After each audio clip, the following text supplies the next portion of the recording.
Is it better to be loved, or feared? For centuries, that single question has echoed through palaces, parliaments, war rooms, and boardrooms. And at the center of it stands one man. Niccolò Machiavelli. A name that became an adjective. Machiavellian, manipulative, ruthless, cunning. But was he truly the teacher of tyranny? Or was he simply the first political realist in a world built on illusions? Tonight, we step into Renaissance Italy, into chaos, ambition, betrayal. And into the mind of the most misunderstood thinker in political history. Is it better to be loved, or feared? For centuries, that single question has echoed through palaces, parliaments, war rooms, and boardrooms. And at the center of it stands one man. Niccolò Machiavelli. A name that became an adjective. Machiavellian, manipulative, ruthless, cunning. But was he truly the teacher of tyranny? Or was he simply the first political realist in a world built on illusions? Tonight, we step into Renaissance Italy, into chaos, ambition, betrayal, and into the mind of the most misunderstood thinker in political history. To understand Machiavelli, you must first understand his world. It was the late 15th century. Italy was not a unified nation. It was a fractured chessboard of rival city-states, Florence, Milan, Venice, Naples, and the Papal States. At the center of Machiavelli's life stood Florence, a city of art, wealth, and constant political upheaval. Power shifted quickly. Alliances collapsed overnight.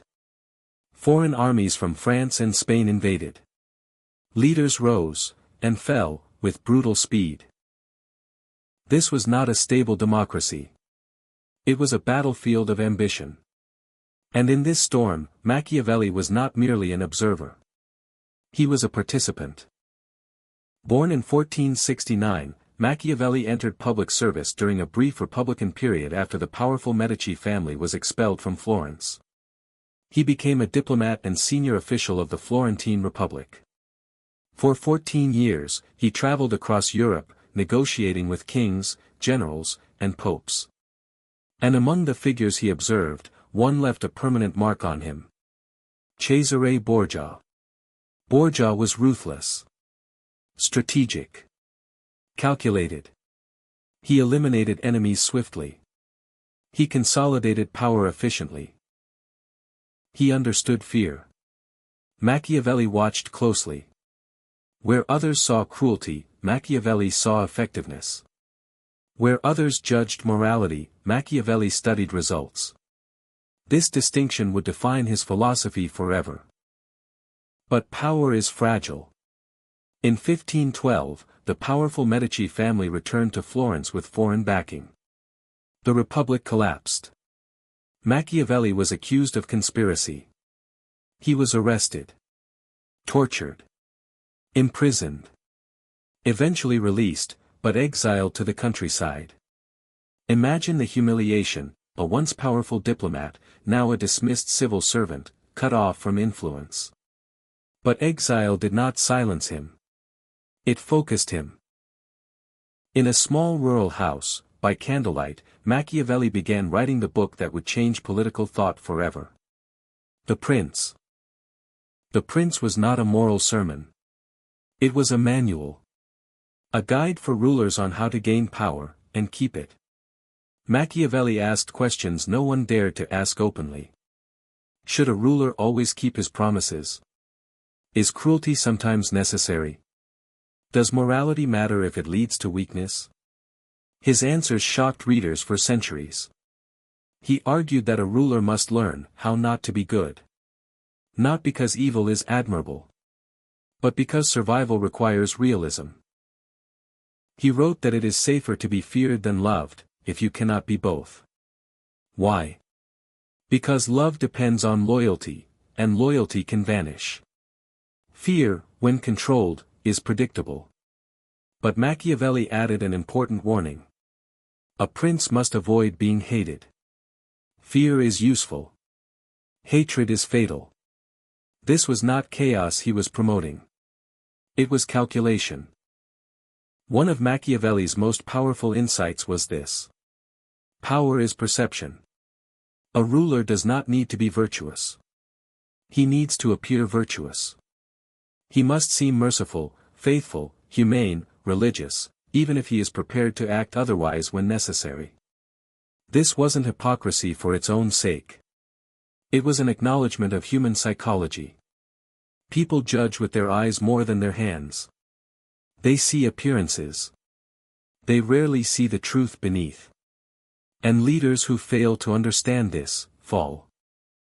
After his death, Machiavelli's name became infamous. Religious authorities condemned him. Writers portrayed him as a teacher of evil. The word Machiavellian entered language as a synonym for manipulation and deceit.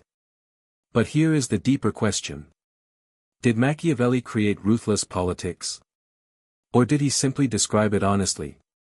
For centuries before him, rulers lied, waged war, betrayed allies, and crushed enemies.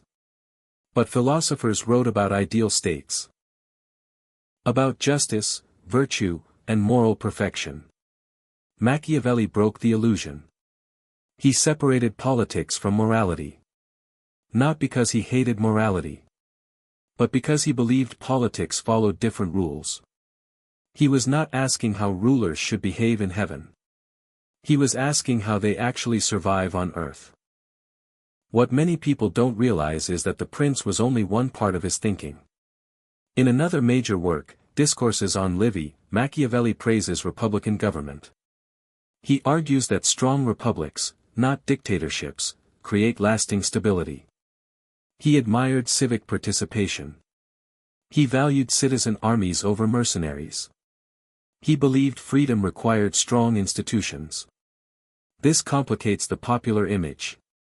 Machiavelli was not simply a cheerleader for tyranny.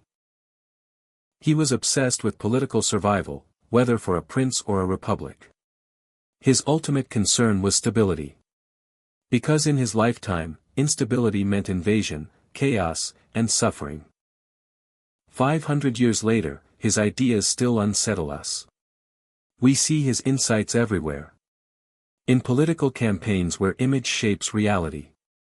In corporate leadership where decisive action determines survival. In negotiations where strength commands respect. Machiavelli forces us to confront uncomfortable truths. Do good intentions guarantee success? Can a leader afford to be naive? Is morality enough in a competitive world? He does not give comforting answers. He gives effective ones. And that makes him dangerous. Was Machiavelli teaching cruelty? Or was he teaching preparedness? Was he glorifying tyranny? Or exposing the mechanics of power so clearly that we could finally see it? Perhaps his greatest contribution was intellectual honesty. He looked at politics without illusion. Without romance. Without wishful thinking. And he wrote what he saw. In the end, Machiavelli died in 1527, never fully regaining political power. But his influence outlived kings. Outlived empires. Outlived the Renaissance itself. Today, his name still sparks debate. Because deep down, we are still wrestling with the same question he asked centuries ago. Is it better to be loved, or feared? Or is the true art of leadership knowing when to be each? Power is not clean. It is not simple. It is not always moral. But it is real. And Machiavelli dared to study it as it is, not as we wish it to be. So the next time you hear the word Machiavellian, ask yourself. Are we condemning corruption? Or are we confronting reality? Was Machiavelli the philosopher of tyranny? Or the philosopher of survival? The answer may say more about us than about him.